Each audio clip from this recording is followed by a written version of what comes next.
Everyone, I hope all of you doing super well. आज की video में हम डिस्कस कर रहे होंगे अपना डेटा टाइप्स एंड ऑपरेटर, जो कि चैप्टर हमारे computer science 11th class and IT 11th class दोनों में कॉमन है। बहुत ही अच्छा चैप्टर है, बहुत डिटेल चैप्टर है, काफी लेंथी चैप्टर है। But in today's video we are only going to revise the important topic जो कि हमारे PT2 एग्जाम में, हमारे एंड सेमेस्टर्स में, हमारे मिड टर्म एग्जाम में आ रहे होते हैं। So these topics remain important according to CBSE। So I have scraped out these topics from the PYQs के टॉपिक्स हम निकाल के ला रहे होंगे एंड बढ़िया तरीके से रिवीजन कर लेते हैं, सो दैट आप लोगों का क्विक रिवीजन हो जाए। हम इन डिटेल नहीं पढ़ रहे होंगे, यस, बट हम लोग एक क्विक रिवीजन ले रहे होंगे। So let's get started without any delays. सबसे पहला टॉपिक हमारे पास आ जाता है टाइप्स ऑफ एरर्स का। तो सबसे पहली बात होती है कि एरर होती क्या है। So whenever we write a code, हमें मिलती है बहुत सारी एरर्स, मल्टीपल एरर्स हमारी स्क्रीन पे आ रही होती हैं and these errors are someway unpleasant also. हमको एरर्स पसंद नहीं होती हैं, हमको एरर्स पसंद नहीं होती, हमको चाहिए हमारा कोड एकदम स्मूथ चले, हैप्पी कोड होना चाहिए विदाउट एनी एरर्स। तो टाइप ऑफ एरर्स होती हैं, बहुत सारी एरर्स हमारी स्क्रीन पे आ रही होती है when we write a wrong code. तो उस रॉन्ग कोड की जो एरर्स आती हैं वो हमारे कितने टाइप्स की होती हैं, हमें ये पता होना चाहिए कि आपने क्या गलती एक्चुअली करी है जिस वजह से एरर आ रही है। सबसे पहले होती है सिंटेक्स एरर। तो सिंटेक्स एरर क्या बताती है कि आपने पाइथन के रूल्स को फॉलो नहीं करा है, आपने उन रूल्स को वायलेट करा है, इसलिए आपका प्रोग्राम नहीं चल पा रहा। यहाँ पे आप देख रहे हो प्रिंट एक्स जो है वो हमने सीधा लिखवा दिया, और यहाँ पे क्योंकि if x is greater than 5 था तो कॉलन आना चाहिए था। तो अगर आपने कॉलन नहीं लगाया, आपने मान लो ऐसे हेलो नाम की स्ट्रिंग को ओपन करा और हेलो के कोट्स क्लोज नहीं करे जो कि यहाँ पे क्लोज होने चाहिए थे, आपने प्रिंट में हेलो लिखवाया, और प्रिंट के जो ब्रैकेट्स है इसको क्लोज नहीं करा, यहाँ पे एक ब्रैकेट क्लोज करना भूल गए। तो इस टाइप की एरर जो कि सिंटेक्स में आपने पाइथन के रूल फॉलो नहीं करे तब एरर आती है, उसको हम बोलते हैं सिंटेक्स एरर। ये सिंटेक्स एरर 3 या 4 तरीकों से आ सकती है, मैं आपको लिखवा देती हूँ साइड में ही जल्दी से। तो सिंटेक्स एरर कब कब आती है हमारे पास? सिंटेक्स एरर सबसे पहले आती है कि आपने कोड्स क्लोज नहीं करे, आपने ब्रैकेट्स क्लोज नहीं करे, आपने आइडेंटेशन गलत लिख दी, आइडेंटेशन गलत लगा दी। आइडेंटेशन क्या होती है? 4 स्पेसेस जो आनी चाहिए थी वो आपने गलत लगा दी, आप कॉलन लगाना भूल गए। ठीक है, these type of error comes in the syntax error part. Next type की एरर पे आ जाते हैं हम। अभी आता है हमारे पास नेक्स्ट नेम एरर। तो नेम एरर क्या होता है? आप किसी ऐसी चीज को बुला रहे हो जो कि पाइथन जानता ही नहीं है, उसका नाम डिफाइन ही नहीं है। Error occur when the variable name is not found. जब वेरिएबल का नाम पाइथन जानता ही नहीं है, आप उस वेरिएबल को बुला रहे हो तो पाइथन चलना रुक जाता है। फॉर एग्जाम्पल मैंने बोल दिया पाइथन में डायरेक्ट आकर के नेम एरर के अंदर मैंने उसको डायरेक्ट बोल दिया कि मुझे प्रिंट करवा दो ए। तो पाइथन तो ए को जानता ही नहीं, हु इज ए, पाइथन तो ए को जानता ही नहीं है। तो यहाँ पे कौन सी एरर आ जाएगी? नेम एरर आपके पास आ रही होगी। This is the name error, Python इस नाम को नहीं जानता है। नेक्स्ट टाइप की एरर पे आ जाते हैं। Next comes a type error. Type error क्या होती है कि आप गलत डेटा टाइप में ऑपरेशन परफॉर्म करवा रहे हो। वी आर ऑलरेडी नोन कि टाइप एरर क्या होती है। देखो, यस, सो टाइप एरर क्या बोलती है कि हमेशा आप एक इंटीजर ऐड करवा सकते हो, इंटीजर में इंटीजर ऐड हो सकता है, स्ट्रिंग में स्ट्रिंग ऐड हो सकता है। ठीक है, this is also doable, but integer में आप स्ट्रिंग ऐड नहीं कर सकते। दिस इज अ एरर, ये काम नहीं हो सकता। सिमिलरली आप क्या कर सकते हो? सिमिलरली आप स्ट्रिंग में इंटीजर को मल्टीप्लाई कर सकते हो, इंटीजर को मल्टीप्लाई कर सकते हो, बट आप कभी भी एक स्ट्रिंग को एक स्ट्रिंग से मल्टीप्लाई नहीं कर सकते। You can not multiply a string with a string, this is also a error. So these two are doable, but यहाँ पे ये वाला केस किसका आता है? एरर का केस आता है। And which type of error is given? Type error आ जाती है। इसका एक क्विक एग्जांपल ले लेते हैं। तो इंटीजर प्लस इंटीजर, मैंने बोला 5 + 5 क्या आ जाएगा? 10 आ जाएगा। ठीक है, मैंने यहाँ पे बोल दिया इसको नेक्स्ट एग्जाम्पल में, मैंने इसको बोल दिया नेक्स्ट में स्ट्रिंग प्लस स्ट्रिंग, तो मैंने बोल दिया गुड प्लस मॉर्निंग, या फिर गुड प्लस हाई लिख देते हैं, अभी के लिए छोटा लिखवाना है तो गुड प्लस हाई। तो यहाँ पे क्या आ जाएगा? Good high. Here the answer will be good high. ये भी ठीक है, बट अगर मैं बोलूं इंटीजर को स्ट्रिंग में ऐड करवा दो, तो आप मुझे बताओ क्या 1 को ए में ऐड कर सकते हैं? नहीं कर सकते। This will be a error, ये वाला केस एरर का हो जाएगा। नेक्स्ट देखते हैं, स्ट्रिंग को इंटीजर से मल्टीप्लाई कर सकते हो। फॉर एग्जाम्पल मैंने बोल दिया हाई, और हाई को मल्टीप्लाई करवा दिया 3 बार, तो क्या आंसर आ जाएगा? हाई 3 टाइम्स प्रिंट हो जाएगा। This will be the answer. ये डुएबल है। आपने बता दिया स्ट्रिंग को कितनी बार मल्टीप्लाई करना है। इंटीजर को इंटीजर में भी मल्टीप्लाई कर सकते हो, मैंने बोला 3 × 3, आंसर क्या आ जाएगा? 9 आ जाएगा। ये भी डुएबल है, बट आप स्ट्रिंग को स्ट्रिंग से मल्टीप्लाई नहीं कर सकते, क्योंकि आपको कैसे पता चलेगा कि किसको कितनी बार मल्टीप्लाई करना है? आप ए को ए के साथ मल्टीप्लाई करोगे तो आपको क्या पता है कि आंसर क्या आएगा? इस केस में भी एरर आ जाती है। दिस इज अ एरर वाला केस। तो these are the type errors, जिसके मैंने आपको एग्जांपल्स भी बता दिए, एंड मैंने आपको बता दिया क्या चीज हो सकती है एंड क्या चीज नहीं हो सकती है। Please do remember, type error के क्वेश्चंस बहुत ज्यादा आ रहे होते हैं, बच्चे इसमें फंस जाते हैं। तो अभी तक हमने सिंटेक्स एरर पढ़ लिया है, we have done with syntax error, we are done with name error and now we are also done with type error. इन तीनों टाइप्स को हम हाईलाइट कर देते हैं quickly. We are done with syntax error, we are done with type error and we are done with name error. Next error पे चलते हैं, नेक्स्ट एरर पे चलते हैं। So next comes a value error. Value error क्या होती है कि आप जो काम करवा रहे हो वो इनएप्रोप्रिएट वैल्यू पे करवा रहे हो। आप इंटीजर नहीं बना सकते हेलो को। आप सबको पता है कि इंट फंक्शन कब यूज होता है, इंट फंक्शन इज यूज जब आप डेटा टाइप कन्वर्ट करवा रहे हो। किसका करवा रहे हो, हेलो का। हेलो को इंटीजर आप बना ही नहीं सकते, तो this is a kind of value error. Integer कब बन सकता है हेलो, यहाँ पे अगर लिखा होता आपने इंट के अंदर 2 और 2 स्ट्रिंग्स में होता तो 2 को हम इजीली इंटीजर बना सकते हैं, but how hello can be a integer, so that's why it is giving a value error. Zero division error कब आती है, when you divide any number by zero it gives a zero division error. क्यों ऐसा होता है, क्योंकि आपको पता है अगर मैं 2 को 0 से डिवाइड करूंगी तो अनडिफाइंड आएगा। इसी अनडिफाइंड को हम पाइथन में क्या बुलाते हैं, जीरो डिवीजन एरर। ये जो इन्फिनिटी होता है ये यहाँ पे एरर दे देता है, उस एरर का नाम क्या होता है, zero division error. Similarly there comes a indentation error. आप यहाँ पे देख रहे हो बहुत सारा आइडेंटिशन आ गया है, बट इस आइडेंटिशन, ये जो हमारा स्पेस आता है, ये जो हमारा स्पेस आता है हम इसको क्या बुलाते हैं, आइडेंटिशन। तो रॉन्ग आइडेंटिशन होगी तो आइडेंटिशन एरर आ जाएगा, जो कि किसके अंदर आता है, सिंटेक्स एरर के अंदर आ रहा होता है। लॉजिकल एरर के क्वेश्चंस बहुत एग्जाम में पूछे जाते हैं। व्हाट इज लॉजिकल एरर, ये मैं आपको बता देती हूँ। लॉजिकल एरर क्या होता है, सो लॉजिकल एरर इज अबाउट कि आपने जो कोड लिखा है वो आउटपुट गलत दे रहा है बट एरर नहीं आ रहा, एरर नहीं आ रहा। तो यहाँ पे एरर नहीं आएगा बट आउटपुट गलत आएगा। कोई भी एरर का मैसेज इसलिए नहीं हो रहा होगा, बट जो आउटपुट आप चाह रहे हो वो आउटपुट आपका विलिंग नहीं आएगा। फॉर एग्जाम्पल मुझे एरिया निकालना था स्क्वायर का, और मैंने फॉर्मूला दे दिया यहाँ पे side plus side, side plus side. आप सबको पता है फॉर्मूला क्या होता है, साइड इंटू साइड होता है। तो यहाँ पे मैंने लॉजिकल एरर दे दिया। अब now what will happen if I declare कि साइड की वैल्यू जो है वो 2 है, या लेट्स सपोज साइड की वैल्यू जो है वो 3 है, तो यहाँ पे आंसर क्या हो जाएगा, 3 + 3 हो जाएगा, जो कि 6 आएगा। आंसर 6 तो नहीं होना चाहिए था, आंसर क्या होना चाहिए था, 9, क्योंकि 3 × 3 होता है एरिया का फॉर्मूला, है ना। हमें पता है साइड का स्क्वायर होता है, तो 3 × 3 होके आंसर 9 आना चाहिए था, बट आंसर क्या आया, यहाँ पे 6 आया। दैट्स वाई हम इसे क्या बुलाते हैं कि तुम्हारे लॉजिक्स गलत है, लॉजिक्स गलत है। आपने जो फॉर्मूला लगाया है, आपने जो कंप्यूटेशन करी है वो गलत है। तो this is called as logical error. Logical error सबसे हार्ड टू फाइंड होती हैं, हार्ड टू फाइंड हम इन्हें क्यों बुलाते हैं, क्योंकि हमें पता नहीं चलता कि ये कहाँ पे आ रही हैं, और इस वजह से आपका पूरा आंसर गलत हो जाता है, क्योंकि कोई भी एरर का मैसेज स्क्रीन पे डिस्प्ले नहीं करवाती, इसलिए सबसे हार्ड होती हैं। बाकी सारी जितनी एरर्स आपने पढ़ी हैं वो एक डिस्प्ले मैसेज करवाती हैं कि आपका एरर आया, बड़ा सा मैसेज आ जाता है। बट यहाँ पे कॉम्प्यूटेशन में गलती होती है, फॉर्मूला में गलती होती है, इसलिए कोई मैसेज नहीं आ रहा होता। So we have study different type of errors. आपसे एग्जाम में इनके बीच में डिफरेंस पूछे जा सकते हैं। आपसे एग्जाम में पूछा जा सकता है कि यहाँ पे कौन सी एरर हो रही है। आपसे एग्जाम में पूछा जा सकता है कि टाइप्स ऑफ एरर बताओ। इस टाइप के क्वेश्चंस यहाँ पे एरर्स के आ रहे होते हैं। Again I am repeating, error is one of the most asked question in the exams. Next come to the implicit and explicit type questions. तो इम्प्लिसिट और एक्सप्लिसिट क्या होता है, सबसे पहले तो हम समझते हैं टाइप कन्वर्जन क्या होता है। तो टाइप से हमें क्या समझ में आता है कि हम डेटा टाइप को चेंज कर रहे हैं। हम किसको चेंज कर रहे हैं, डेटा टाइप को। अब डेटा टाइप किसी भी चीज का ऑटोमेटिकली चेंज नहीं होता है, हमें उसे चेंज करना पड़ता है। तो there comes a two methods, एक होता है इम्प्लिसिट, एक होता है एक्सप्लिसिट। अगर हम जोर जबरदस्ती करवा रहे हैं, आपने इसे ऐसे समझो कि रिलीजन कन्वर्जन हो रहा है।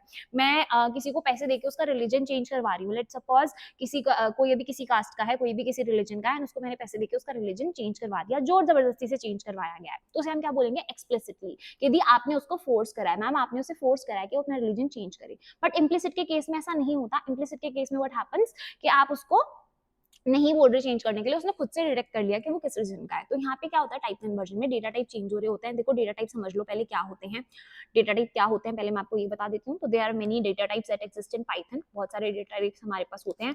फॉर एग्जाम्पल यहाँ पे मैंने डेटा टाइप्स के नाम मेंशन करे हुए हैं। डेटा टाइप्स क्या होते हैं पाइथन में, बहुत सारे डेटा टाइप्स हमारे पास होते हैं, जैसे कि इंटीजर होता है। इंटीजर क्या बोलता है हमें कि आपका जो भी नंबर है वो किस में रहेगा, पॉजिटिव, नेगेटिव या जीरो में हो सकता है। या तो नंबर आपका पॉजिटिव होगा, या तो नंबर आपका नेगेटिव होगा, या तो नंबर आपका जीरो होगा। फ्लोट क्या बोलता है कि डेसिमल में है। फ्लोट क्या बोलता है कि डेसिमल में है। देखो डेसिमल नंबर्स हैं यहाँ पे सारे, 10.5 हो गया, 3.9 हो गया, 9.999 हो गया, 10.0 हो गया। तो जितने भी डेसिमल नंबर्स हैं वो फ्लोट में आते हैं। इंटीजर में क्या आते हैं, पॉजिटिव, नेगेटिव और जीरो नंबर्स। कॉम्प्लेक्स में क्या आते हैं, जिनके आगे कोई इमेजिनरी पार्ट होता है। क्या होता है, इमेजिनरी पार्ट। जैसे कि 2 जो है वो रियल नंबर है, 3 के आगे जे लगा दिया तो ये इमेजिनरी है। जस्ट अभी इतना समझना है हमको कि एक इमेजिनरी नंबर होता है, उसको हम कॉम्प्लेक्स नंबर बुलाते हैं। यहाँ पे रियल प्लस इमेजिनरी का कॉम्बिनेशन होता है। बूल क्या होता है, 0,1, दो ही एग्जिस्ट करते हैं वैल्यू, 0 और 1। 0 मतलब क्या होता है, फॉल्स, और ट्रू मतलब क्या होता है, 1। ठीक है, इतना समझ में आया, क्विक रिवीजन है, that's why we are just revising the things. I hope इतना हमको आता है पहले से, we are only revising. String क्या होता है? सीक्वेंस ऑफ कैरेक्टर्स होते हैं, सीक्वेंस ऑफ कैरेक्टर्स होते हैं जिन पे हमारे डबल कोट्स आ रहे होते हैं, जिन पे हमारे डबल कोट्स आ रहे होते हैं। Then comes upon list. List क्या होती है? हमारी स्क्वायर वैल्यू में, स्क्वायर ब्रैकेट्स में हम वैल्यू को पास कर रहे होते हैं, लाइक दिस। टपल क्या होते हैं हमारे? Now tuples are immutable data type, जहाँ पे हमारे सर्कुलर ब्रैकेट्स यूज होते हैं। अभी हमने दो डेटा टाइप्स पढ़े हैं, लिस्ट और टपल, और यही दोनों आप यूज कर रहे होगे म्यूटेबल एंड इम्यूटेबल के question, and that question is also very important. इस चैप्टर का सबसे इंपॉर्टेंट क्वेश्चन होता है mutable and immutable data type. तो लिस्ट क्या है? एक म्यूटेबल डेटा टाइप है।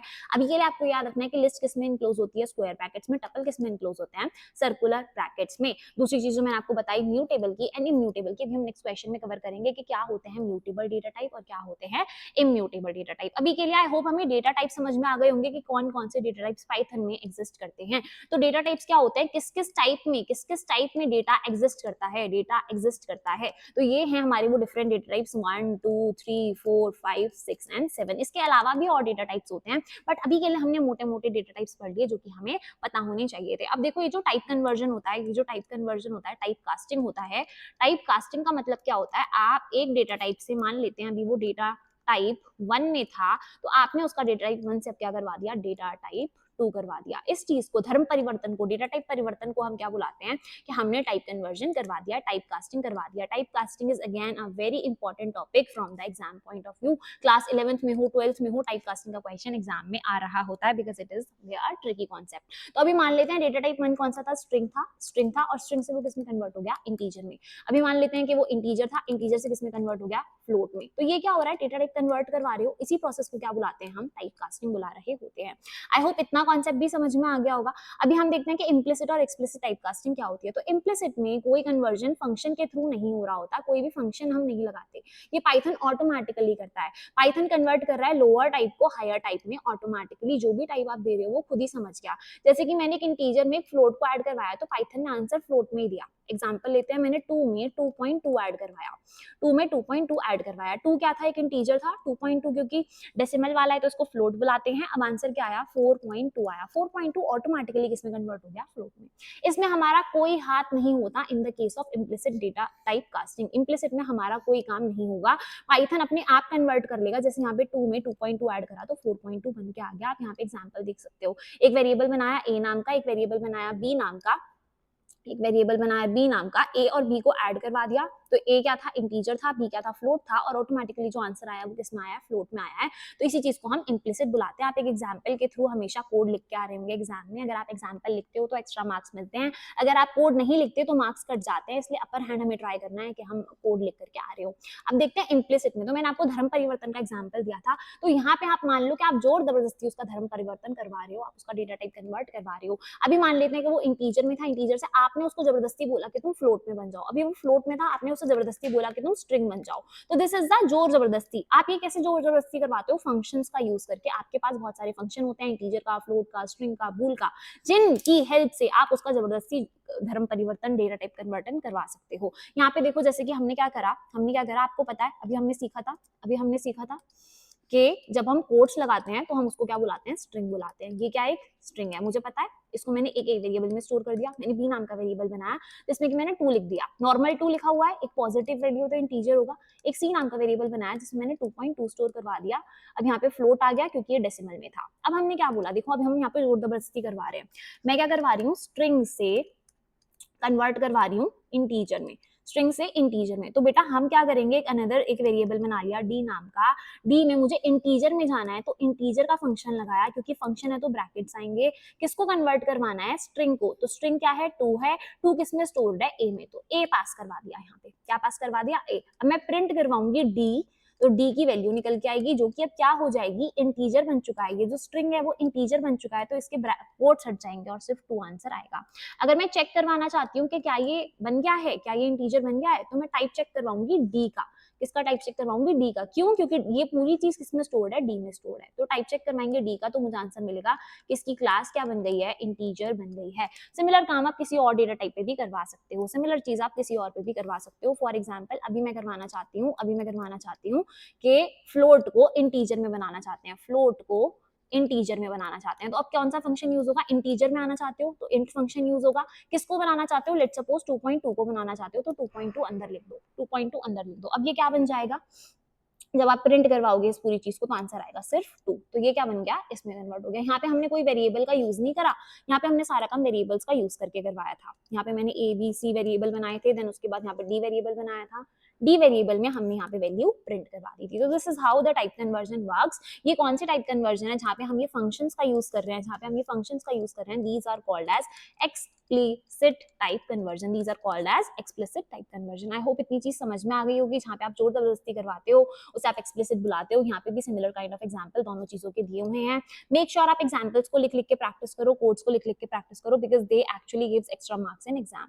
Now next come to the L value and R value. आप लोगों को ये कॉन्सेप्ट भी बहुत अच्छे से पता है। अगर मैं x इज इक्वल्स टू 10 लिख रही हूँ तो जो लेफ्ट साइड पे, ये लेफ्ट साइड पे प्रेजेंट है तो ये कौन हो गई, एल वैल्यू हो गई। ये कौन हो गई, एल वैल्यू। जो चीज राइट साइड पे प्रेजेंट है वो क्या हो गई, राइट वैल्यू हो गई। So now here L is x is L value and r is right value. तो जो भी चीज स्टोर हो रही है, जिस चीज में स्टोर किया जा रहा है, जो मेमोरी लोकेशन में, अब ये x कहाँ पे बना है, x नाम का एक डब्बा क्रिएट हो गया है मेमोरी लोकेशन में।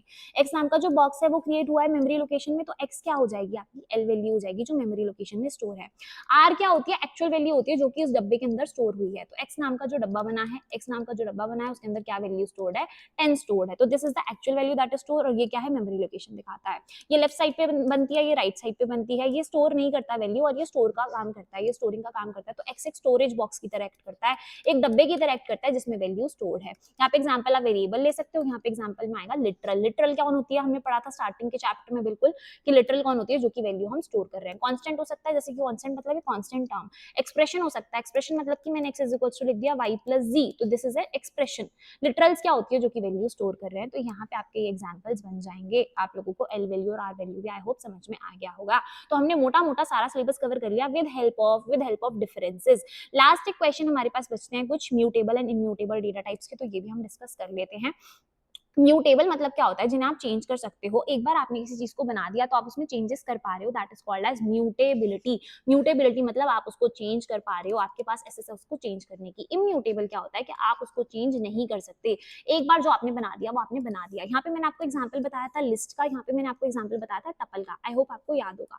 तो मैंने आपको बताया था जो लिस्ट होती है, उसको किससे डिक्लेयर करते हैं, स्क्वायर ब्रैकेट से। आई होप आपको याद होगा, मैंने आपको ऊपर बताया था कि जो टपल होता है उसको हम किससे डिक्लेयर करते हैं, सर्कुलर ब्रैकेट से। तो एक काम करते हैं, इन दोनों के अंदर हम कुछ कुछ वैल्यूज डाल देते हैं।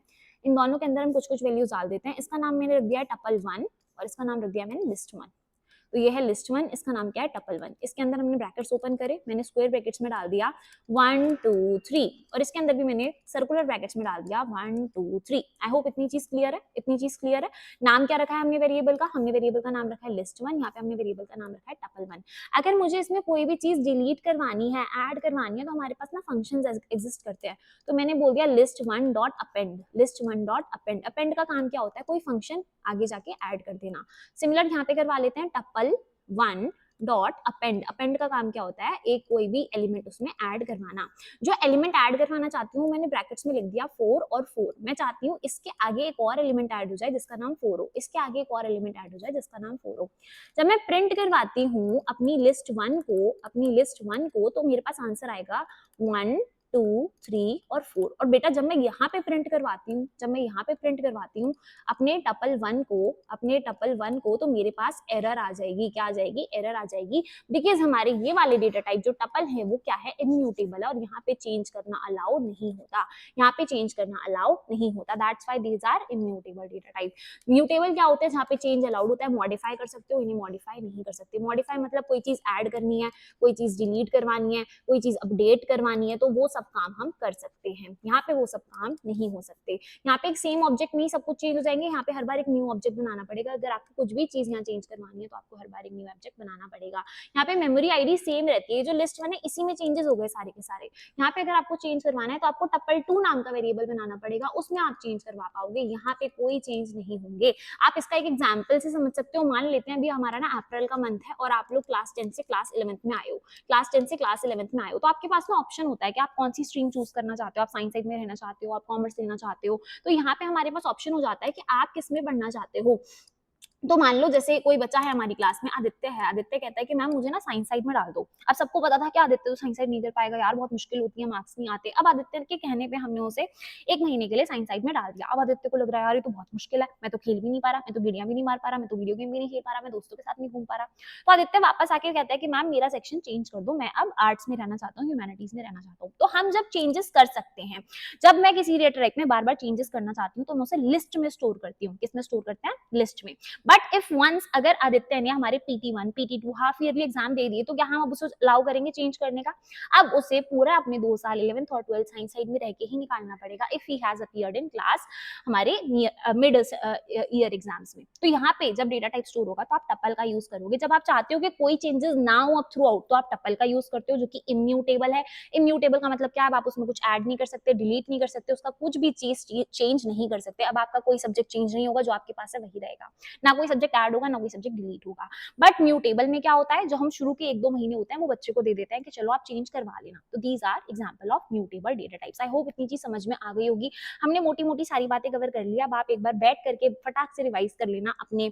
सबसे पहले जो हमने टॉपिक पढ़ा था एरर्स क्या होती हैं, टाइप्स ऑफ एरर्स क्या होते हैं, देन हमने म्यूटेबल इम्यूटेबिलिटी के बारे में पढ़ा, हमने इम्प्लिसिट एक्सप्लिसिट कन्वर्जन के बारे में पढ़ा, और हमने पढ़े और 2-3 टाइप के डिफरेंस। इतना पार्ट आई होप समझ में आ गया होगा। एक छोटा-सा क्वेश्चन और है, दैट इज़ ऑपरेटर्स का। वो मैं एक बार आपको क्विकली रिवाइज करवा देती हूँ because that is actually important from exam point of view. तो भाई ऑपरेटर्स क्या होते हैं? जो कि ऑपरेशन का काम करवा रहे होते हैं, हम उन्हें क्या बुलाते हैं? ऑपरेटर्स बुला रहे होते हैं। जो भी ऑपरेशन का काम होता है हम उन्हें क्या बुलाते हैं? ऑपरेटर्स बुलाते हैं। Let me just find out कहाँ पे करे थे हमने, आई होप यहीं करे थे। अम, नहीं, कहाँ गया यार ऑपरेटर्स वाला पेज? Here it is. तो देखो ऑपरेटर्स क्या होते हैं हमारे पास।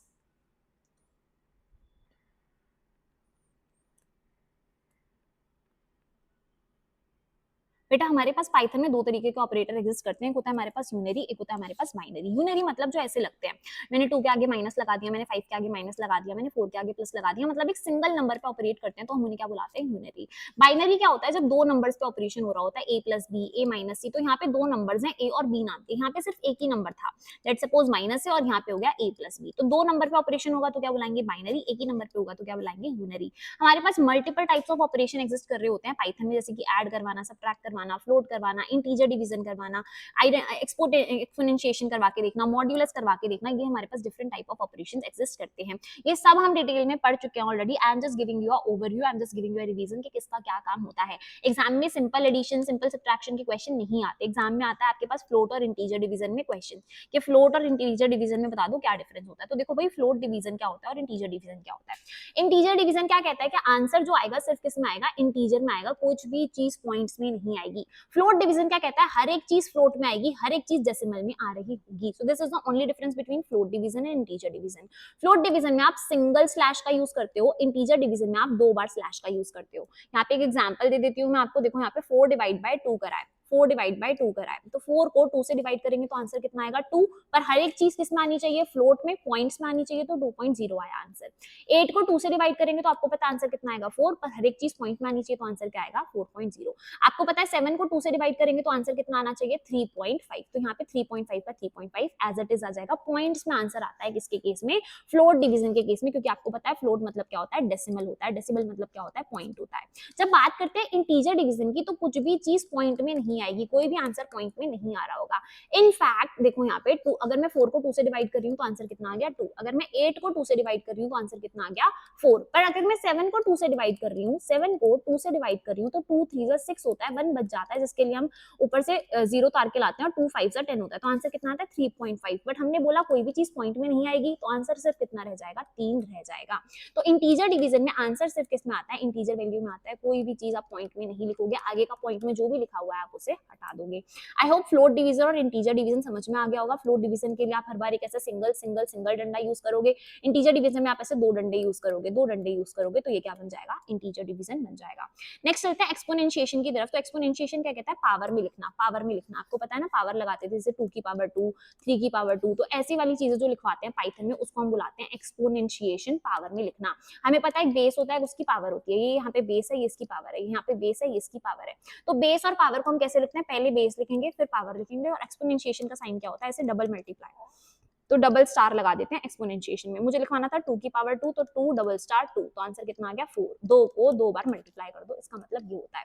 4 की पावर 3, तो 4 की पावर 3 का मतलब क्या होता है, 4 को 3 बार मल्टीप्लाई करो। पहले मैंने बेस लिखा, बेस के बाद 3 पावर चढ़ानी है, तो 2 एक्सपोनेंशिएशन की साइन और 3 की पावर, तो 4 इंटू 4 इंटू 4 हमें यहाँ पे करना है। 4 4 जा कितना होता है 16, 16 4 जा बेटा 64 होता है, तो यहाँ पे आंसर 64 आ गया। This is a simple concept of exponentiation. तो एक्सपोनेंशिएशन के लिए कौन सा ऑपरेटर यूज होता है, डबल मल्टीप्लाई। अब देखो हमें फ्लोट पता चल गया, हमें इंटीजर पता चल गया। फ्लोट डिवीजन में सिंगल ऑपरेटर यूज होता था, बैकस्लैश यहाँ पे 2 लग जाते थे। इंटीजर डिवीजन में मल्टीप्लाई सिंगल मल्टीप्लाई से हो जाता है, एक्सपोनेंशिएशन में 2 मल्टीप्लाई के साइन आते हैं। इतनी बात आपको याद रखनी है, इतनी बात आपको याद रखनी है ऑपरेटर्स के केस में। नेक्स्ट क्वेश्चन बेटा आता है हमारे पास मॉड्यूलस का। मॉड्यूलस के लिए हम इसे परसेंटेज के साइन का यूज करते हैं। किसका साइन, परसेंटेज का साइन। ये परसेंटेज का साइन क्या निकाल के देता है, हमें रिमाइंडर निकाल के देता है। याद रखना जो भी आप ऊपर निकाल रहे थे इन दोनों के केसेस में वो बेटा क्वेश्चन निकल के आता था। क्या निकल के आता था, क्वेश्चन। क्वेश्चन क्या होता है, किस नंबर को किससे डिवाइड करा तो क्या किस पे गया वो, है ना, QUOTIENT, क्वेश्चन निकल के आता था। बट जब हम मॉड्यूलस की बात करते हैं तो वो क्या निकाल के देता है, रिमाइंडर निकाल के देता है। रिमाइंडर मतलब क्या बचा। तो यहाँ पे एक एग्जांपल देखो आप, मैंने 5 को 2 से डिवाइड करा, 5 को 2 से डिवाइड करा, तो 2 2 जा 4 और क्या बच गया बेटा, 1 बच गया। 1 रिमाइंडर यहाँ पे हमें आंसर में मिल गया। 7 को 3 से डिवाइड करा, तो 7 को 3 से, 3 3 जा या 3 2 जा 6, तो कितना आ गया आंसर, दोबारा से 1 आ गया, 7 में से 1 गया, 1 बच गया। ऐसे 16 को 5 से डिवाइड करोगे तो आंसर 1 आएगा। This is the example of modulus, जो कि क्या निकाल के देता है, रिमाइंडर निकाल के दे रहा होता है। These are the different type of operators. इसके बाद हमने असाइनमेंट ऑपरेटर पढ़ा था। असाइनमेंट ऑपरेटर किस लिए यूज होता था, वैल्यू को असाइन करने के लिए। एक वेरिएबल आपने बनाया a, उसके अंदर 2 वैल्यू डालनी है, तो एक नाम का वेरिएबल बना और इसके अंदर क्या वैल्यू आ गई 2। तो ये जो असाइनमेंट का काम है ये कौन करता है, ये इज इक्वल्स को असाइन कर रहा होता है। इज इक्वल्स टू के साइन से a के अंदर 2 की वैल्यू जाती है, तो this is assignment operator. Next आता है ऑगमेंटेड असाइनमेंट। तो ये शॉर्ट हैंड ऑपरेटर्स होते हैं, ये शॉर्ट हैंड ऑपरेटर्स होते हैं। अभी के लिए आप इन्हें स्किप कर सकते हो बिकॉज ये थोड़े से कॉम्प्लेक्स माने जाते हैं। इसे हम छोटे में लिखवाते हैं। For example a plus is equals to 2, तो मैं चाहती हूँ a नाम का वेरिएबल बने और उसमें 2 ऐड होता जाए, तो a नाम का वेरिएबल बनेगा और उसमें 2 ही ऐड होता जाएगा, तो हम ऐसे लिखेंगे a plus a is equals to 2। a में ही a ऐड हुआ और उसी में 2 ऐड हो गया, तो a में हर बार 2 ऐड होकर के आंसर आता जाएगा। इसका मतलब क्या होता है, इसका मतलब ये होता है जैसे आप बैंक बैलेंस ले सकते हो, तो आपके बैंक बैलेंस में हर बार जो भी आप अमाउंट करवा रहे हो, मैंने बोला मेरी सैलरी 20,000 है लेट्स सपोज, तो हर बार 20,000 मेरे बैंक बैलेंस में ऐड होता जाएगा। मैंने बोला मेरी सैलरी 40,000 है, बैंक बैलेंस में हर महीने क्या ऐड होता जाएगा, bank plus is equals to 40,000 लिख देंगे, तो मेरे बैंक बैलेंस में हर बार 40,000 ऐड होके आता जाएगा। तो जब आप एक ही ऑपरेशन में, एक ही वेरिएबल में हर बार ऑपरेशन करवाना चाहते हो एडिशन का, तब आप ये शॉर्ट हैंड ऑपरेटर का यूज करते हो। देन आ जाते हैं रिलेशनल ऑपरेटर। रिलेशन क्या बता रहे होते हैं, कंपैरिजन करके दे रहे होते हैं। क्या करके देते हैं, कंपैरिजन। कंपैरिजन मतलब बोले तो कि छोटा है, बड़ा है, बराबर है। यहाँ पे बराबर किससे होता है, डबल इक्वल्स टू के साइन से।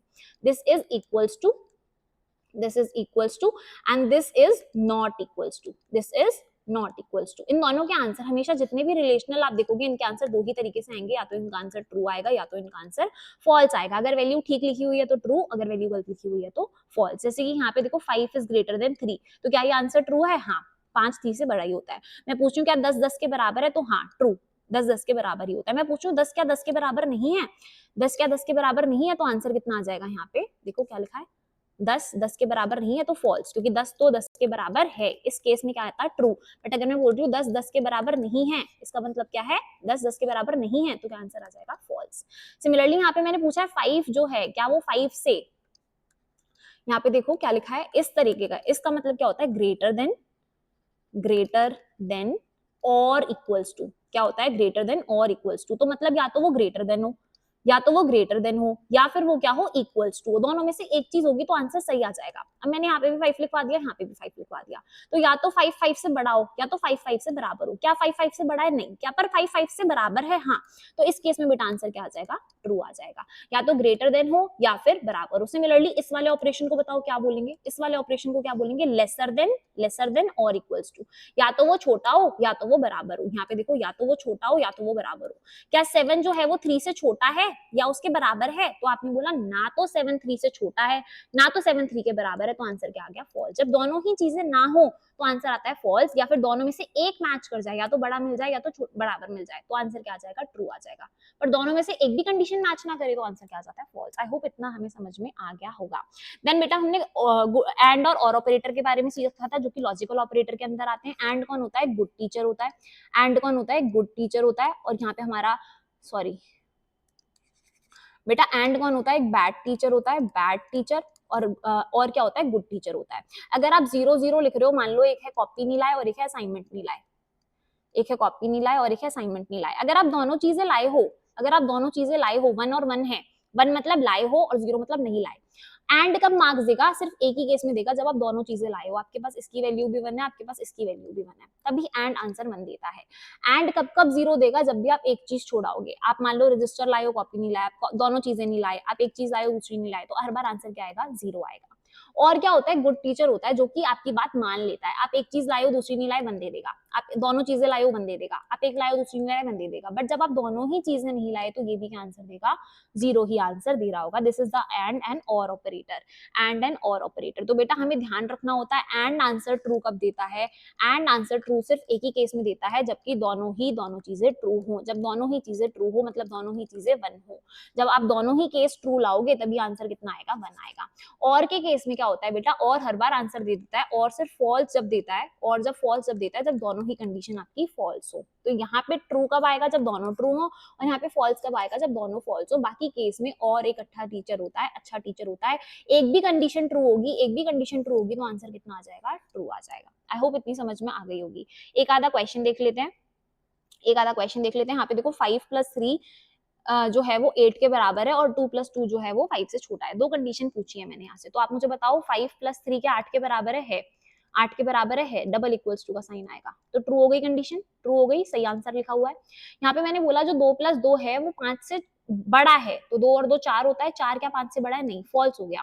बीच में कौन सा ऑपरेटर है? एंड के लिए दोनों कंडीशन ट्रू होनी चाहिए थी, पर क्या दोनों ट्रू है? नहीं, एक फॉल्स है, तो आंसर क्या आ जाएगा? फॉल्स, क्योंकि एंड कौन है? एक बैड टीचर है।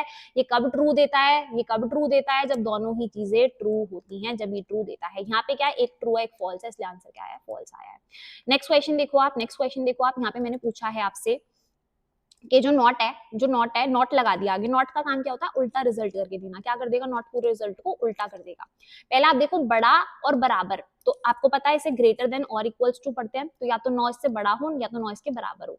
क्या 9 बराबर है? तो आंसर आ गया ट्रू। अब 8 8 से छोटा है, ये तो फॉल्स है। 8 8 से छोटा तो नहीं है, 8 8 के बराबर है, तो यहाँ पे क्या आ गया? ट्रू और फॉल्स आ गया। बीच में क्या प्रेजेंट था? एंड प्रेजेंट था। क्या प्रेजेंट था? एंड। तो बेटा आंसर क्या आएगा? ट्रू और फॉल्स। दोनों कंडीशन ट्रू होती तो ही ट्रू आता, तो ही ट्रू आता। यहाँ पे तो ट्रू और फॉल्स है, तो आंसर क्या आएगा? फॉल्स आएगा। एंड क्योंकि एक बैड टीचर होता है, आपकी बात नहीं मानेगा अगर आपने एक भी आंसर गलती दिया, तो आंसर क्या आ गया? फॉल्स। फॉल्स, और फॉल्स के बाहर बेटा क्या लगा हुआ था? नॉट लगा हुआ था, तो नॉट मैंने एज इट इज लगा दिया। मैंने आपको बताया नॉट क्या कर देता है? आंसर को उल्टा कर देता है, तो अगर फॉल्स है तो आंसर क्या आ जाएगा? ट्रू आ जाएगा। आई होप बेटा इतनी बात समझ में आ गई होगी। आप इसके और भी सारे क्वेश्चन मैंने यहाँ पे दिए हुए हैं, प्रैक्टिस कर सकते हो एंड और के, बट आई होप समझ में आ गया होगा। And is a bad teacher that only gives 1 when the both answers are 1, तभी आपको 1 देगा। और क्या है बेटा? एक गुड टीचर है, वो आपको हर बार 1 दे देगा, हर बार 1 दे देगा, पर 0 कब देगा? जब आपकी दोनों ही कंडीशन फॉल्स हो रही होंगी। These are the multiple type of operator जो हमें पढ़ने होते हैं। इसके अलावा 2 टाइप के ऑपरेटर और आते हैं आपके पास, दैट इज मेंबरशिप ऑपरेटर और आइडेंटिटी ऑपरेटर। मेंबरशिप ऑपरेटर आपको बताता है क्या वो उसका पार्ट है या नहीं है। पार्ट होगा तो आंसर ट्रू मिलता है, अगर वो उस चीज का पार्ट नहीं होगा तो आंसर क्या मिलता है? फॉल्स मिलता है। जो मेंबरशिप ऑपरेटर है वो केस सेंसिटिव होता है। केस सेंसिटिव मतलब क्या होता है? यहाँ पे कैपिटल ए स्मॉल ए के बराबर नहीं होता। अगर आप बोलते हो कि बेटा कोई चीज एक चीज का पार्ट है, तो वो एज इट इज लिखी होनी चाहिए। कैसे? As it is. Case sensitiveness का बहुत ध्यान रखना पड़ता है। अगर वो एज इट इज नहीं लिखी हुई तो यहाँ पे गड़बड़ हो जाती है, केस सेंसिटिव होती है। केस सेंसिटिव मतलब एक बड़ी चीज छोटी चीज के बराबर नहीं होती। मेंबरशिप ऑपरेटर 2 चीजों में आंसर, यहाँ पे 2 ऑपरेटर्स यूज होते हैं, इन और नॉट इन ऑपरेटर। इन और नॉट इन ऑपरेटर यहाँ पे हमारे यूज हो रहे होते हैं।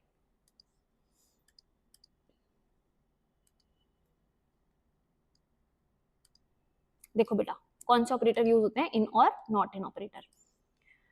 कैसी लैंग्वेज है? केस सेंसिटिव है। यहाँ पे आपका बड़ा ए का मतलब क्या होता है? 65, और स्मॉल ए का मतलब क्या होता है? 97। बेटा देखो यहाँ पे मैंने आपको बोला कि पार्ट बताता है कि वो उस चीज का पार्ट है या नहीं है, तो इन ऑपरेटर यूज हुआ है। क्या जैप जापान का पार्ट है? क्या ये सेम लिखा है? जैप जापान सेम लिखा है ना? जैप आ रहा है ना जापान के अंदर? देखो ये रहा, जैप जापान के अंदर आ रहा है। अगर मैं जापान लिख रही हूँ तो क्या मुझे जैप दिख रहा है? हाँ दी दिख रहा है, तो यहाँ पे आंसर क्या आ गया? ट्रू आ गया।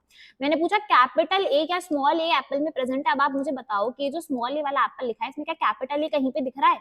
क्या कहीं पे कैपिटल ए दिख रहा है? तो आंसर क्या आएगा? फॉल्स। फॉल्स। आप ये नहीं बोलोगे कि ए तो आ रहा है एप्पल में, ये बात नहीं है क्योंकि ये दोनों ए तो अलग होते हैं। तो बेटा ये एग्जाम्पल होता है आपके मेंबरशिप ऑपरेटर का, जिसमें इन और नॉट इन का यूज होता है। आंसर किस में आता है, ट्रू और फॉल्स में आ रहा होता है। बेटा सिमिलरली हमारे पास एक और ऑपरेटर होता है आइडेंटिटी ऑपरेटर। आइडेंटिटी ऑपरेटर क्या बताता है कि वो चीज उसी आईडी पे प्रेजेंट है या नहीं है। मैंने बोला a इज इक्वल्स टू 2, तो बेटा ये a था, a के अंदर क्या स्टोर है 2। अब मैंने पूछा a इज 2, क्या a और 2 की मेमोरी लोकेशन सेम है, तो हाँ बेटा ये पूरी मेमोरी लोकेशन सेम है, तो आंसर क्या आ जाएगा, ट्रू आ जाएगा। दो ऑपरेटर यूज होते हैं इज और इज नॉट।